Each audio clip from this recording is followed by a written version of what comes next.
अब भाजपा ने अपने हाथ से तो काम बिगाड़ दिया। सुप्रीम कोर्ट से अगर रिलीफ मिलता है तभी ये चुनाव ओबीसी आरक्षण के साथ हो पाएगा। पिछड़ों को उनका हक दिलाएंगे, चाहे वो। सवाल ये है कि पहले आप परेशानी पैदा करते हो फिर इलाज कराने की बात करते हो। उनको उनका हक नहीं दिया, आप वो उनके हक की बात कर रहे हैं। आप सरकार में थे, आपने क्या किया क्या नहीं किया आपको बताना चाहिए। अगर कल सुप्रीम कोर्ट रिलीफ देने से मना कर देगा तो क्या इस देश में कोई पार्टी है जो ज़बरदस्ती सुप्रीम कोर्ट के आदेश के खिलाफ रिजर्वेशन दिला सके? पिछड़ों का हक दिला के रहेंगे हम। उन लोगों की हैसियत के बाहर है। भाषण देने के लिए कोई कुछ भाषण दे, और मुझे नहीं लगता कि पार्लियामेंट में कोई हैसियत बयान देने वाले नेताओं की है। भारतीय जनता पार्टी से सवाल पूछने की हैसियत तो है नहीं, क्योंकि उनके यहाँ तो आश्रय पाना है। निकाय चुनाव पर ओबीसी आरक्षण को जिस तरीके से कोर्ट का फैसला आया, उस पर अब यूपी की सियासत में एक नया घमासान देखा जा रहा है। वहीं लगातार सुभाषपा समाजवादी पार्टी को भी टारगेट कर रही। इन तमाम मुद्दों पर बातचीत करने के लिए हमारे साथ समाजवादी पार्टी के फायर ब्रांड नेता उदयवीर सिंह जी हैं। सर, बहुत स्वागत है द लीडर पे आपका। पहला सवाल तो यही है कि जिस तरीके से निकाय चुनाव को लेकर ओबीसी आरक्षण पर कोर्ट का फैसला आया, इसको कैसे देखते हैं? भारतीय जनता पार्टी को ये अच्छे से मालूम था कि बिना ट्रिपल सर्वे कराए, डेडिकेटेड कमीशन बनाए ओबीसी का आरक्षण नहीं दिया जा सकता, क्योंकि उन्हीं की सरकार थी मध्य प्रदेश में जब ये फैसला आया, और जहां पर ओबीसी आरक्षण बिना दिए सारी सीटों को जनरल मानते हुए चुनाव कराया गया। तो पहली बार नहीं हुआ था, उनको पहले से इसका ज्ञान था। इसके बावजूद उन्होंने सर्वे नहीं कराया, ये आरक्षण के साथ मजाक किया, धोखा किया। इसलिए अपनी इस जिम्मेदारी से भारतीय जनता पार्टी नहीं बच सकती।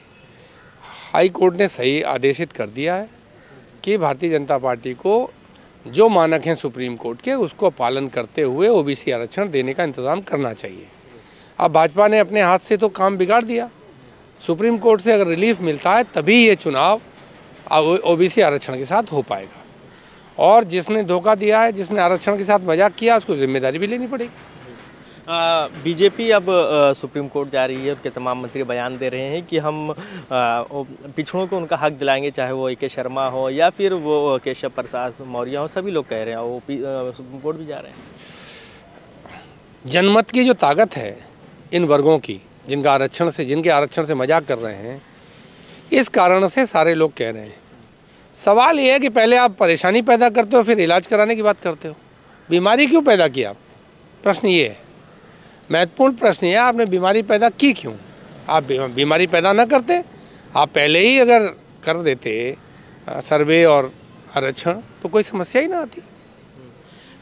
सत्ता पक्ष ये कह रहा है कि समाजवादी पार्टी ने सत्ता में रहते हुए प्रमोशन में आरक्षण ख़त्म किया, और यादव के अलावा दूसरे जितने भी बैकवर्ड हैं उनको उनका हक नहीं दिया। आप वो उनके हक की बात कर रहे हैं। सवाल ये है कि 6 साल से भारतीय जनता पार्टी सरकार में है, दे देते हक, वो क्यों नहीं दे रहे? समाजवादी पार्टी पे अभी भी आरोप ऐसे लगा रहे हैं जैसे समाजवादी पार्टी सरकार में हो। हम तो 6 साल से विपक्ष में है ना। आप सरकार में थे, आपने क्या किया क्या नहीं किया आपको बताना चाहिए। आप 6 साल पहले की बातें कर रहे हैं। समाजवादी पार्टी ने अपने टाइम में 17 जातियों का विषय रहा हो, सबके लिए वैधानिक इंतजाम किया है। भारत सरकार से, केंद्र सरकार से कई बार नहीं हुआ, और लगातार इन वर्गों की लीडरशिप भी पैदा करने की कोशिश की है। इस लीडरशिप को, चाहे पाल समाज हो, चाहे और भी जो जितने भी लोग हैं राजनीति में, माननीय नेताजी के ज़माने से डॉक्टर लोहिया जी के विचारों में चलते हुए सभी पिछड़े अति पिछड़े लोगों को सम्मान और महत्व समय और परिस्थिति के हिसाब से दिया गया है। जो जिस आरक्षण की ये लोग बात कर रहे हैं, उसमें जब कोर्ट का डिसीजन खिलाफ आया तो समाजवादी पार्टी ने उसे माना, जब कोर्ट का डिसीजन पक्ष में आया तो समाजवादी पार्टी ने उसे माना। अगर कल सुप्रीम कोर्ट रिलीफ देने से मना कर देगा तो क्या इस देश में कोई पार्टी है जो ज़बरदस्ती सुप्रीम कोर्ट के आदेश के खिलाफ रिजर्वेशन दिला सके? ओम प्रकाश राजभर ने कहा है कि हम पिछड़ों का हक दिला के रहेंगे, हम चुनाव उस वक्त तक नहीं होने देंगे जब तक ओबीसी आरक्षण नहीं मिल जाएगा। मुख्यमंत्री उत्तर प्रदेश ने भी ऐसा ही कहा, लेकिन ये उनके अधिकार क्षेत्र के बाहर है, उन लोगों की हैसियत के बाहर है। भाषण देने के लिए कोई कुछ भाषण दे, लेकिन इस देश में या तो पार्लियामेंट के थ्रू, पार्लियामेंट के माध्यम से परिवर्तन होता है, या तो अदालत के थ्रू के माध्यम से चीज़ें लागू होती हैं। अदालत का फैसला केवल पार्लियामेंट बदल सकती है, और मुझे नहीं लगता कि पार्लियामेंट में कोई हैसियत बयान देने वाले नेताओं की है। उदय जी, एक सवाल है कि लगातार सुभाषपा के अध्यक्ष चाहे ओम प्रकाश राजभर या उनके नेता अरुण राजभर आप पे एलिगेशन लगा रहे हैं कि उनकी पार्टी तोड़ रहे हैं, उनके नेता तोड़ रहे हैं, कई तरीके के आरोप लगा रहे हैं और विशेषकर जब से गठबंधन अलग हुआ है तो लगातार सपा पे हमलावर है। क्या ये दल अपनी पार्टी हमारी कृपा पे चलाना चाहते हैं? हर दल अपनी पार्टी मजबूत करता है, वो अपनी मजबूत करें, हम अपनी मजबूत करेंगे। जहाँ तक हमारे पे आरोप लगाने का सवाल है तो जिसे भारतीय जनता पार्टी के दरवाजे में घुसना है तो हम पे ही आरोप लगा सकता है। भारतीय जनता पार्टी से सवाल पूछने की हैसियत तो है नहीं, क्योंकि उनके यहाँ तो आश्रय पाना है, और इसलिए आश्रय पाना है क्योंकि समाजवादी पार्टी ने अपने दरवाजे बंद कर दिए। जिस तरीके से वो गठबंधन से अलग होने के बाद अब वो कहते हैं कि हम तो उनके दल में इसलिए गए थे देखने कि वो मुसलमानों के कितना है, दलितों के कितना है, पिछड़ों के कितना है, मगर हमने देखा उनके यहाँ खोखला पाया। तो क्या लगता है कि समाजवादी ने कोई गलती की? आपका सवाल ही गलत है। उन्होंने हमसे गठबंधन नहीं तोड़ा है, हमने उन्हें आज़ाद किया है। चलिए, गठबंधन अलग हो गया। अगर उनको ये लगता था कि ये खोखलापन और ये सब भाषण दे रहे हैं, अगर ऐसा लगता था तो उन्हें गठबंधन हमसे तोड़ना चाहिए था। उन्होंने नहीं तोड़ा, हमने उन्हें आज़ाद किया। चलिए, आज़ाद कर दिया, मगर सवाल उदयवीर जी ये है कि क्या लगता है कि कोई चूक हुई उनके साथ जुड़कर? एक बार आपसे कह रहा हूँ, आप एक ही सवाल पूछे जा रहे हैं। एजेंट हो क्या उनके? नहीं, मैं तो आपसे सवाल कर रहा हूँ जिस तरीके से जवाब दे रहा हूँ आपको कि हम तो सवाल पूछ रहे हैं। हाँ, सवाल गलत पूछ रहे हैं ना, जवाब दे रहा हूँ फिर भी सुन नहीं रहे।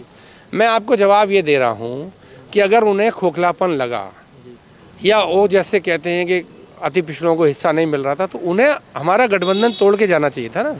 वो तो नहीं गए, वो तो हमारे गठबंधन में बने रहे। हमने उनसे अपने आप को अलग किया है। इसका मतलब उनकी सारी समस्याएं, शिकायतें तब शुरू हुई जब वो समाजवादी पार्टी से अलग कर दिए गए। एक सवाल ये है कि भारत जोड़ो यात्रा चल रही है, कांग्रेस सभी को न्योता दे रही है, आपके दल को न्योता है कि अगर आता है तो जाएंगे? नहीं, जब न्योता आएगा तब की बात है। हर दल अपना कार्यक्रम करता है, कांग्रेस भी कर रही है, समाजवादी भी कर रही है।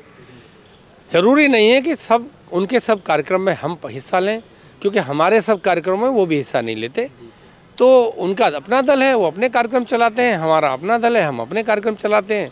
उनके यहाँ से निमंत्रण आएगा, तब कैसा निमंत्रण आता है, किसका आता है, उस समय की परिस्थितियाँ क्या होती हैं, व्यस्तताएँ क्या होती हैं, उसके हिसाब से फैसला लिया जाएगा। शुक्रिया बातचीत के लिए। तो ये थे हमारे साथ समाजवादी पार्टी के नेता उदयवीर सिंह, जिनका साफ तौर पे कहना है कि समाजवादी पार्टी ओबीसी की लड़ाई लगातार लड़ती हुई आ रही है और आगे भी लड़ेगी। फिलहाल ये मामला सुप्रीम कोर्ट में जा रहा है और वहाँ से जैसा भी फैसला आएगा उसी के हिसाब से ही अब आगे जो है उत्तर प्रदेश की राजनीति तय की जाएगी। वीडियो जर्नलिस्ट आयुष के साथ प्रदूषण द लीडर हिंदी, लखनऊ।